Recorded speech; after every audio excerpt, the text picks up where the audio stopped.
Olá a todos, como é que estamos? Sou eu novamente, Helder de Araújo, no seu canal Luz no Fim do Túnel. Hoje é 15 de maio de 2024, 7 horas e 32 minutos da manhã em Santos, litoral paulista. Dia um pouco nublado, por volta aí de 22 graus em Santos. Bom, hoje alguns assuntos aí interessantes. Primeiro um texto aí do Larry Johnson, que é uma das fontes do nosso canal, Larry Johnson, que está bastante presente em outros canais, sobretudo dando entrevistas, né, para o Judge Napolitano, junto com Scott Ritter, junto com o Coronel Douglas McGregor e outros.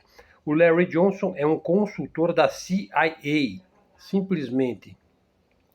Falarei também algumas coisas sobre as mudanças nos gabinetes militares da Rússia, um assunto constante no nosso canal. E também falarei sobre alguma coisa sobre o estado lamentável do jornalismo hoje no mundo. Também temos um texto do Rafael Machado, do canal Nova Resistência, em alusão a um outro texto do Alexander Dugin. E terminamos o nosso vídeo falando sobre. Deixa eu me reiterar aqui dos assuntos. Falando sobre.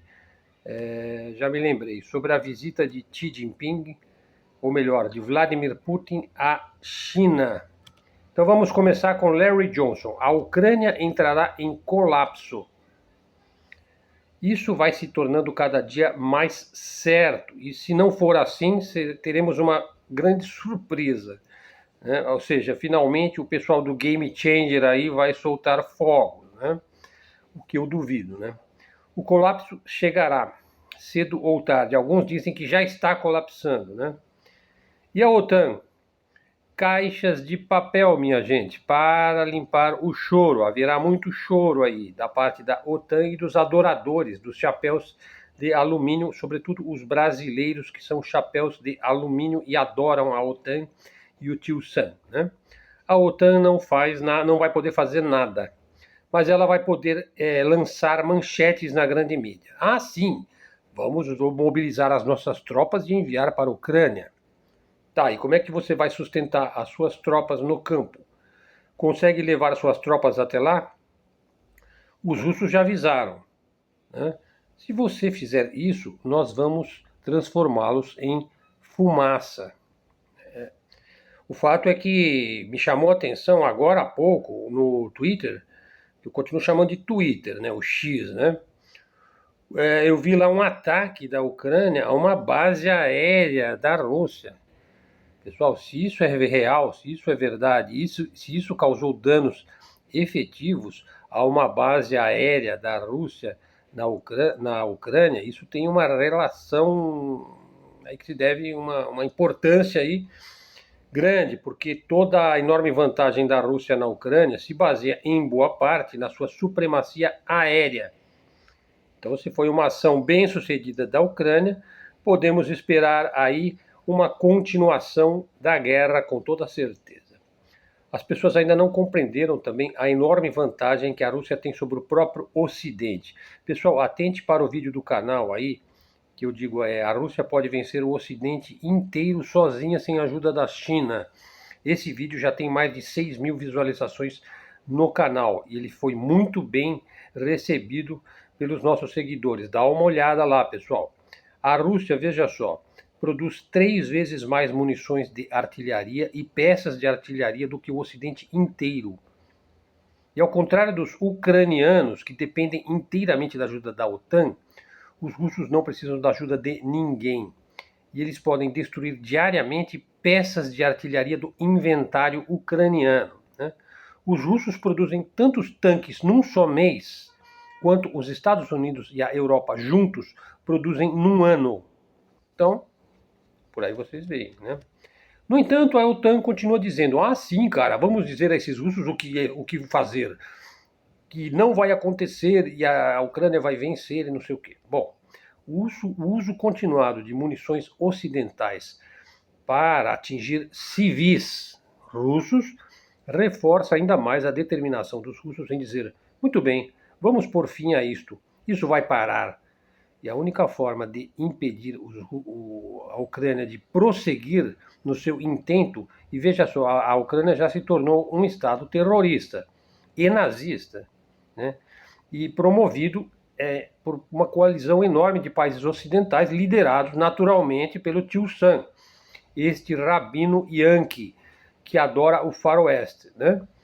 E a única forma de impedir a Ucrânia é desmilitarizar, destruir as forças armadas da Ucrânia e destruir abertamente e de uma maneira, digamos assim, acachapante a capacidade da OTAN de continuar a operar nas suas fronteiras. Então, vamos aguardar.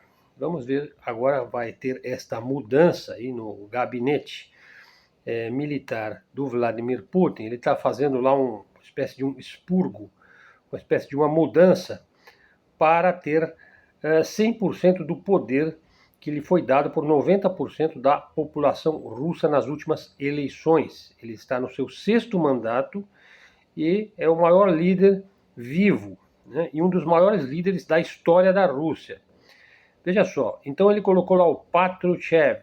Né? Patrushev é um tipo da KGB, da velha escola, né? Chefe do FSB. Né? Que o KGB, quando o Putin assumiu, ele dividiu em FSB e SVR. Né? Um cuida mais da inteligência interna e outro mais da inteligência externa da Rússia. Ele foi chefe do FSB durante uma década, o Patrushev. É um tipo um falcão, linha dura, né? Já o Dyumin é o padrinho das forças especiais da Rússia, os Spetsnaz, né? Tal como existe atualmente. Foi o grande responsável pela operação na Crimeia, o Dyumin. Atualmente ele é governador, né? E ele, aliás, ele é um político bem sucedido, do Oblast de Tula, né? Poucas pessoas na Rússia são tão respeitadas entre as tropas quanto Dyumin. Pessoal, e ser respeitado entre as tropas é algo essencial numa situação de guerra, sabe? Se os seus subordinados confiam em você, de certa forma você já tem 51% de chance de vencer, né? Bom, então assim, ele colocou, vamos dizer, seus melhores assistentes, né? Com os quais ele pode manter contato aí 24 horas por dia, 7 dias por semana, né? E relatórios e relatos e comunicação direta que deve ser levada a sério. Podemos também verificar que ele colocou um economista no Ministério da Defesa, né? Bom, pessoal, eu não vou comentar muito essa questão, porque os canais já estão abordando isso exaustivamente, sobretudo o canal lá do comandante Robson, do Rubem Gonçalves e tudo mais, né? Bom, vamos passar para a segunda parte do nosso vídeo. Prestem atenção nesse texto. Veja, são palavras do jornalista John Swinton, antigo diretor do New York Times. E ele recebeu aí um banquete em sua homenagem. É um jornalista que goza da estima de seus pares, né, seus amigos jornalistas. E ele disse o seguinte, mais ou menos fazer um resumo, tá? Ele falou o seguinte, ó. Então veja só o contexto. O John Swinton, né, um velho jornalista do New York Times, né? Ele disse o seguinte, ó, não existe imprensa independente hoje em dia. Poderia existir talvez num âmbito muito restrito, por exemplo, numa população rural ou num local onde não entre digamos, onde a civilização esteja mais distante, né? Fala, vocês sabem, eu sei, nenhum de vocês ousaria jamais escrever sua honrada opinião sobre um assunto importante, né? Se você escrever sua honrada opinião sobre um assunto importante, isso daí não vai ser publicado, né? Veja, eu recebi $150 por semana para que jamais publiquem a minha sincera e honrada opinião no New York Times. Vocês recebem um salário igual por uma missão igual.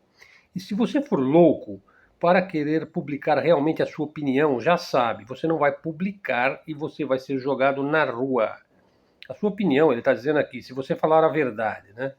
O trabalho de um jornalista em Nova York e em toda a América é destruir a verdade, é mentir abertamente, é envilecer, estar aos pés dos deuses do ouro. Olha, é uma alusão ao Deep State, né? E vender a sua raça e vender a sua pátria em troca de sua ninharia cotidiana. Vocês sabem, e eu sei, é assim. É uma loucura que vamos agora brindar a saúde de uma imprensa independente. Olha aí, ele está dizendo, agora nós teremos de brindar a saúde de uma imprensa independente, coisa que eles não são. E nós somos, hein? Nós aqui do nosso canal Luz no Fim do Túnel, nós nos consideramos como uma mídia independente. Continuando, veja, esse é o discurso que ele fez lá, né? Olha, não somos mais que simples ferramentas, somos os mordomos dos homens ricos e poderosos que se movem de trás da cena. Somos uns pés de chinelos. Pessoal, e é um jornalista-chefe do New York Times falando, não é qualquer um, né? Eles tocam a música e nós dançamos. Nossos talentos, nossas possibilidades, nossas ilusões e nossas vidas são propriedade de outros homens. Não somos mais do que uns prostitutos intelectuais. Pessoal, isso foi escrito essa semana? Isso foi escrito em 1963. Sentiu o drama? Se era assim lá, imagine hoje. Naquele tempo ainda tinha alguns que tinham essa consciência. Hoje eles sequer têm consciência disso. As pessoas simplesmente são vendidas por definição. Elas já são contratadas e compradas já no ato em que ele assina o contrato lá com a empresa jornalística. Bom, vamos agora à terceira parte do vídeo, um texto elaborado pelo canal Nova Resistência a partir de Alexander Dugin. E eu chamo a atenção, pessoal, para esta parte do vídeo, porque é uma parte especificamente que lida com geopolítica e conceitos teóricos aprofundados e geopolítica contemporânea, né, do século XXI. Veja, o título seria mais ou menos o seguinte: o multipolarismo, que é um dos termos assim bastante popularizados pelo Dugin, tem várias dimensões e cada uma delas exige uma reflexão aprofundada. Eu já fiz vários vídeos aqui sobre o multipolarismo e também sobre o unipolarismo, né? Veja, primeiro ponto que ele defende aqui, ó, o multipolarismo é uma filosofia que nega as pretensões de exclusividade e universalidade da civilização ocidental. Sim, porque ela se pretende unipolar, hegemônica e única, né? Continuando, então, ó, o eslavófilos russos. Então, o eslavófilo seria o indivíduo que dedica sua vida ao estudo da cultura eslava, sobretudo da cultura russa, né? O Danilevski. Também os eurasianistas. Seria o intelectual que se dedica aos estudos da Eurásia, né? Na Alemanha, por exemplo, o Spengler, o Frobenius. Na Inglaterra, o Arnold Toynbee, né? Nos Estados Unidos, Franz Brass. Mais tarde, conhecido Samuel Huntington, tantas vezes citados aqui no nosso canal, e que escreveu The Clash of Civilizations, né? Pensavam nesse sentido, no sentido da emergência de um mundo multipolar. Então ele cita esses intelectuais aí e considera-os importantíssimos para entender essa questão, né? Dessa nova etapa aí que vai surgindo, essa nova luz no fim do túnel aí que vai surgindo, né? Então não faz sentido você falar em multipolarismo também sem entender a base teórica. Quer dizer, você pode entender o conceito, mas num aprofundamento você vai precisar de uma base teórica para melhor poder descrever a realidade que a gente está vendo, que está acontecendo, né? Segundo ponto, veja, o multipolarismo é uma teoria geopolítica específica, né? Diferentemente da geopolítica bipolar clássica, baseia no princípio do Heartland distribuído. Isso é o que eu vou explicar, né? Então ela não é simplesmente o Heartland, ou seja, aquela região, né? Uma certa região, que eu vou explicar melhor o conceito de Heartland. Seria um Heartland distribuído, ou seja, a identificação em diferentes zonas civilizadas de um núcleo de identidade. Um eixo histórico regional de uma rede globalista liberal cartaginesa que se lhe opõe. Veja, então vamos entender isso aqui, olha, que é complexo, hein? Você tem um Heartland distribuído, espalhado, quer dizer, então ele vai além da geopolítica bipolar clássica, onde o Heartland seria a região do mundo que, dominada por qualquer dos blocos, seja o bloco ocidental, seja o bloco oriental, lhe daria a supremacia mundial. Então isso diz a geopolítica clássica. Aquele que dominar o Heartland dominará o mundo. Você vê por que os Estados Unidos têm um verdadeiro pânico de pensar que a Alemanha possa ir para o lado da Rússia. Porque ele sabe que, segundo a geopolítica clássica, e os neocons estudam a geopolítica clássica. Você vê lá o Brzezinski, o Kissinger, né? São pessoas que tinham conhecimento profundo dessas teorias. Inclusive acreditavam nessas teorias. Eles mesmos as produziam, né? Então você vê aí que se justifica o estudo da geopolítica para entender a realidade que a gente vive, né? Só que o Dugin está falando aqui em Heartland distribuído. Quer dizer, já é um outro conceito. E você tem uma rede globalista liberal cartaginesa, porque aí ele está fazendo uma alusão às guerras cartaginesas, de Roma contra Cartago. Roma vista como uma civilização calcada na terra, ou seja, terrestre, e Cartago seria uma civilização calcada no domínio dos mares, a exemplo, por exemplo, do Império Britânico, né? Bom, para entender esse conceito do Heartland, então, você precisa dominar os fundamentos da geopolítica clássica, né? Também um outro conceito aí do Carl Schmitt, que se não me engano foi o professor do Samuel Huntington. Carl Schmitt, que é um dos grandes geopolíticos, hein? Ele também tem o conceito de grandes espaços, Veja, esse é um conceito bastante importante para você entender a Rússia, né? A Rússia, grandes espaços, né? Terceiro ponto, veja, 3 conceitos precisam ser considerados. O de segundo mundo, que era o conceito da antiga União Soviética, que era o segundo mundo. A semiperiferia, que seria o que a gente chama hoje de sul global, né? E o Estado-civilização. Aí é um conceito do Samuel Huntington. O Estado-civilização. Por exemplo, a Rússia ela não se vê como um país, um Estado, uma nação. Ela se vê como um Estado civilizacional. Eles se consideram os verdadeiros representantes, inclusive, do cristianismo, da ortodoxia, né? A China ela também se considera um Estado-civilização. Ela se considera o país do meio, o país que vai mediar todos os conflitos e vai trazer paz e segurança ao mundo. A China se vê desta forma, né? Quarto ponto, o objeto das relações internacionais não são mais os Estados-nações, mas as civilizações. Ou seja, os polos civilizacionais. E aí você tem vários polos, né?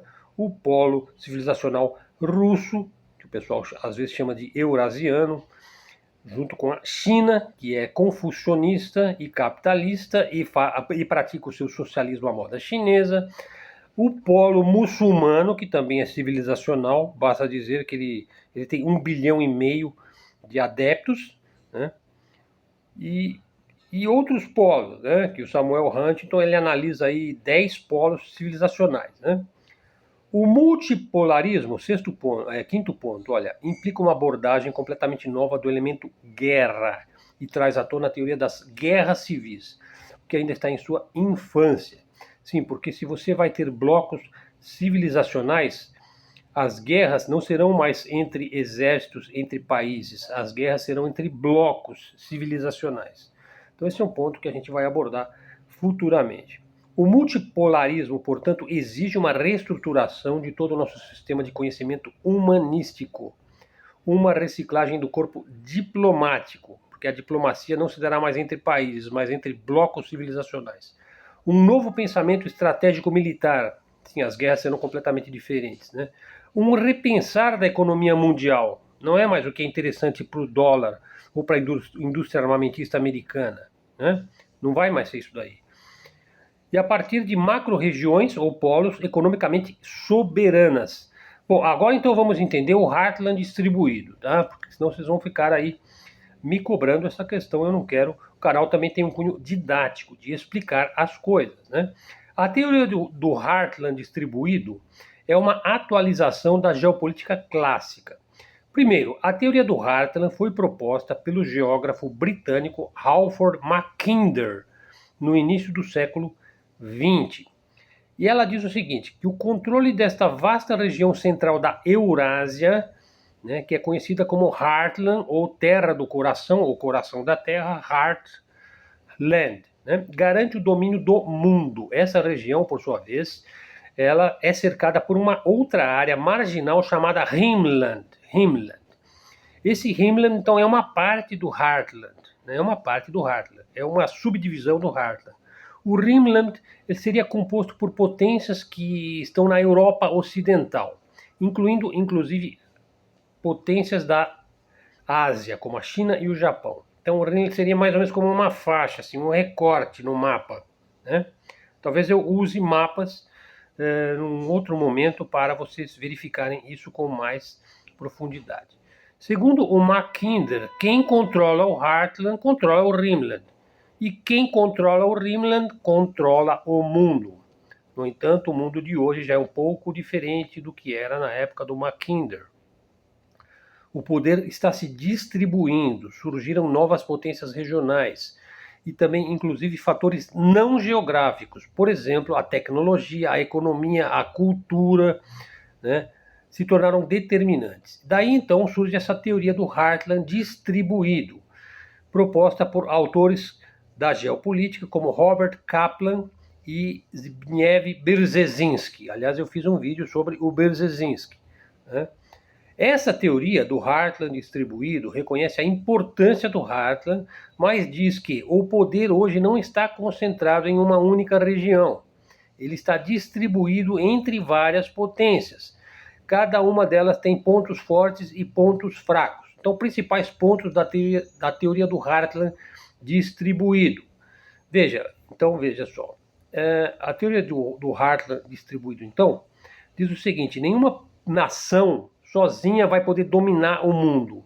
Esse é o primeiro ponto. Então, nenhuma nação vai dominar o mundo, porque o poder não está concentrado em uma única região, ele está distribuído entre as várias potências. A teoria, então, destaca a importância das redes na geopolítica moderna. E aí você está falando o quê? De cibernética, né? de rede social, você está falando de influência na opinião pública, você está falando de soft power, e por aí vai, né? As potências dependem umas das outras para o comércio, para investimento, segurança e vários outros recursos. Daí que é muito mais difícil para qualquer nação exercer uma hegemonia global. Isso vale também para o Ocidente coletivo. Ele não consegue, por mais esforços, inclusive esforços hediondos que ele cometa, ele não vai conseguir o unipolarismo que ele deseja. Veja, a tecnologia é um fator muito importante na teoria do Heartland distribuído. As novas tecnologias tornam mais fácil as nações defenderem o seu território. Por exemplo, se você tem mísseis hipersônicos e drones suficientes e um bom sistema de vigilância eletromagnético, praticamente você fica imune a ataques, por exemplo, de forças terrestres, né? E se você tem satélites também e o domínio espacial, você pode projetar poder além das suas fronteiras e influência. A teoria do Heartland distribuído prevê que a Ásia terá um papel cada vez mais importante na geopolítica global. Quer dizer, a partir de agora, como eu disse, a história não para, né? Isso se deve ao rápido crescimento econômico da região asiática e também ao aumento de seu poderio militar. Por exemplo, a China já ultrapassou os Estados Unidos em termos de poder náutico, em termos de marinha, né? A teoria do Heartland distribuído oferece uma visão da geopolítica atual no século XXI. O poder vai se tornando mais distribuído e também as redes na internet adquirem aí uma importância fundamental, né? E também a tecnologia e o uso inteligente da tecnologia, a ascensão da Ásia é um fator importante a ser considerado. Bom, pessoal, então assim, apenas para citar que nós vamos voltar a este tema do Heartland distribuído, porque ele é essencial também para entender a guerra da Ucrânia, a guerra da Rússia na Ucrânia, a operação especial militar russa na Ucrânia. Para terminar o vídeo, última parte do vídeo, vou citar a visita de Putin na China esta semana, a convite de Xi Jinping, usando inclusive um texto, estou citando aqui a fonte do Rubem Gonzalez, do canal Geoforça. Então, o presidente russo, o Vladimir Putin, vai efetuar uma visita de Estado à China, a convite do chinês Xi Jinping, que o Pepe Escobar chama de o Grande Panda, né? Informou hoje o serviço de imprensa do Kremlin, né? A convite do presidente chinês Xi Jinping, o presidente da Federação da Rússia, Vladimir Putin, efetuará uma visita de Estado à República Popular da China, no dia 16 e 17 de maio, portanto, amanhã, quinta-feira e sexta-feira.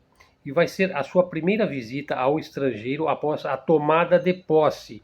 Veja então a importância disso daí, pessoal, e a importância desta aliança. Veja, a primeira visita que Putin faz é justamente para o seu principal parceiro, e que não é simples parceiro, é uma parceria de longo prazo sólida, né? A visita à China, então, vai ser a sua primeira visita ao estrangeiro após sua reeleição como presidente. E como disse anteriormente o assessor presidencial russo, o Yuri Ushakov, será um passo recíproco à primeira visita oficial do presidente Xi Jinping, que teve lugar no ano passado, também após a sua reeleição. De acordo com o protocolo aí diplomático, uma visita de Estado é a visita internacional de mais alto nível. Moscou e Pequim estão ligados por laços de parceria global e de interação estratégica, né? E veja, não é só isso. O Putin e o Xi, além dessa relação de trabalho e de interesse geopolítico comum, eles são amigos. São pessoas que se falam, né? São pessoas que se comunicam, provavelmente diariamente, né? Mesmo durante a pandemia, eles falaram através de um vídeo, de uma ligação, né? E o presidente russo visitou a cerimônia de abertura dos Jogos Jogos Olímpicos de Inverno em Pequim. Isso foi em fevereiro de 2022. Então é um papel muito importante aí no desenvolvimento aí da cooperação bilateral.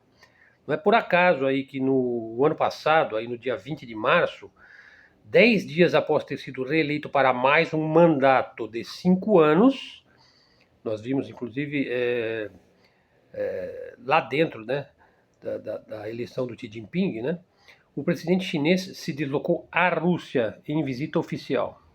Ou seja, a primeira visita que ele fez foi para a Rússia. E agora a primeira visita que o Putin faz é para a China. Daí, então, o presidente Putin foi convidado de honra do Fórum Uma Faixa, Uma Rota, realizado em Pequim em outubro de 2023. Portanto, a gente pode fazer uma previsão aqui, que a relação entre a China e a Rússia é sólida, é muito auspiciosa e vai trazer bons frutos, e o Brasil entra nessa, porque se a China e a Rússia vão bem, né, e resistem ao assédio bélico, né, e maquiavélico do Ocidente, dos Estados Unidos, da OTAN na Ucrânia, resiste suficientemente o necessário, porque não é a intenção da Rússia dominar militarmente a Europa. A gente sabe disso, a gente está careca de saber que é tudo russofobia, né, que a CIA plantou na cabeça do europeu médio, né? A gente sabe que uma Eurásia forte significa um Brasil se inserindo de uma maneira mais inteligente e efetiva e eficaz nos BRICS, sobretudo também na importância que é o Sul global, né, para a consolidação de um mundo multipolar. O mundo multipolar não está consolidado, ele está se consolidando com o grande esforço aí que é feito pelo mundo eurasiano. Eu acredito que o Ocidente está decaindo, está decadente. Eu falei sobre isso no meu vídeo de ontem. E eu acho que um mundo aí liderado pelos BRICS, né, e com uma importância cada vez menor dos órgãos globalistas ocidentais, leia-se aí Banco Mundial, FMI, Federal Reserve, ONU, OMS, OMC, ou então que essas instituições passem a trabalhar em harmonia. Uma palavra essencial para você entender a China é a palavra harmonia, com o próprio mundo eurasiano. Então, viva o Brasil, né? Vamos em frente, vamos acreditar aí que estamos fazendo a nossa parte aqui no nosso canalesco de mídia alternativa, de mídia independente, canal de livre expressão e de livre comunicação. Prestigiem o canal, dê um like, traga um seguidor, faça um comentário. Se quiser ajudar o canal, está aí o Pix na descrição do vídeo. Obrigado a todos, ficamos por aqui. Obrigado muito por sua atenção. Até a próxima e fiquem com Deus.